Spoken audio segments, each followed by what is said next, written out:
What is going on, boys and girls, ladies and gentlemen, cats and dogs? It is Thursday, January 25th, 2018, and you're listening to another quick little breaking news episode of Wrestling Geeks. As always, I'm your host, Ryan, aka Mr. Showtime. It is super late. It's like 9:30 at night, and I am leaving the gym. So I've been completely out of the loop. I've been at work, gone to run some errands, went to the gym, and I see that Vince McMahon has announced today that he's going to be bringing back the XFL. So this has been under a lot of speculation.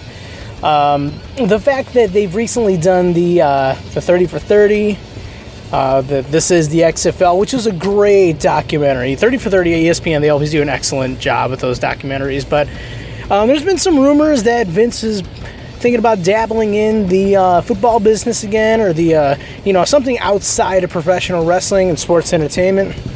He had recently filed for trademarks, let's say copyrights, but I guess that's the same thing. Trademarks for what's it called, the Alpha Entertainment Group, and then also the United Football League. So when I heard about the United Football League, I really thought that was what it would be called, and then little by little you keep hearing stuff about the XFL, which kind of, I think it rolls off the tongue a little bit better. Like if you say UFL, I mean, I think of like a UFO, like a flying saucer, you know. But with the XFL, you know, it sounds a little bit better, and I know it might have a little bit of that failure stank on it from back in 2000, 2001, whenever it was. But I'm actually looking forward to it. So today at 3 p.m. Eastern Standard Time, Vince McMahon did a press conference. Looked to be from WWE Studios. It wasn't like in a big, like Madison Square Garden or anything like that, or it didn't really resemble like a UFC press conference or anything. Like, it was basically a digital press conference, and I believe the media was able to view and chime in digitally, but there was nobody actually in person there. And he announced the XFL. There's a new logo, pretty similar to the original logo. It's red, white, and blue.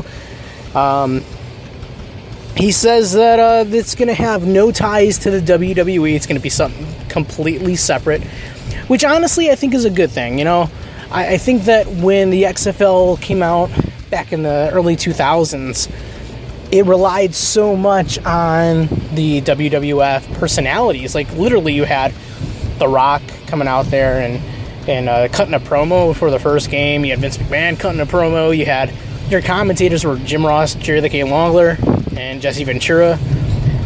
And, you know, you'd have like random WWF cameos, you know, Stone Cold Steve Austin. I think The Godfather was on there once or twice. So I think that that's really where the XFL kind of failed as far as a marketing standpoint.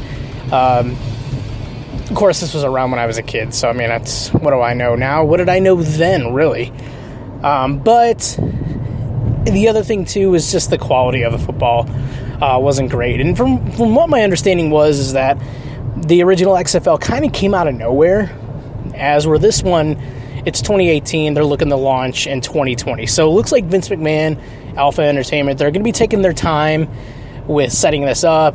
And what they said is they're going to be listening to the fans. They're listening to players and coaches and medical staff. You know, they want to do this right.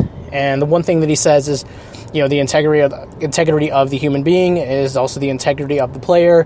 Basically saying, if you're a screw up outside, you're not going to be welcome in the new XFL, which is, you know, kind of cool. He did mention it's going to be family friendly, but it's still going to be football. He keeps calling it football reimagined. That's the new catchphrase for the XFL. They did not announce any cities or teams. They did mention there's going to be 8 teams with, I believe like 40 players per team, I think they said. I got to read the specs again. Like I'm driving right now. I'm getting right out of the gym, but I wanted to make sure I put out this episode tonight.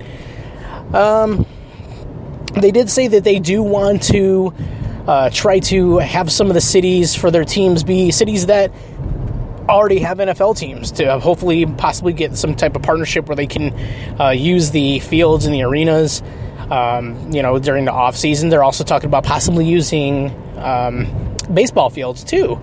So that's actually kind of unique. Like, for example, I mean, you're not going to be able to run, like, I'm in Cleveland, right? You're not going to be able to run, like, the Browns on a Saturday or on a Sunday and XFL, later on that Sunday or anything in the same field, Unless you do it, like, on Saturdays, I guess that kind of makes sense. But, at this point, I guess you can make the Browns the first XFL team because we're absolutely terrible.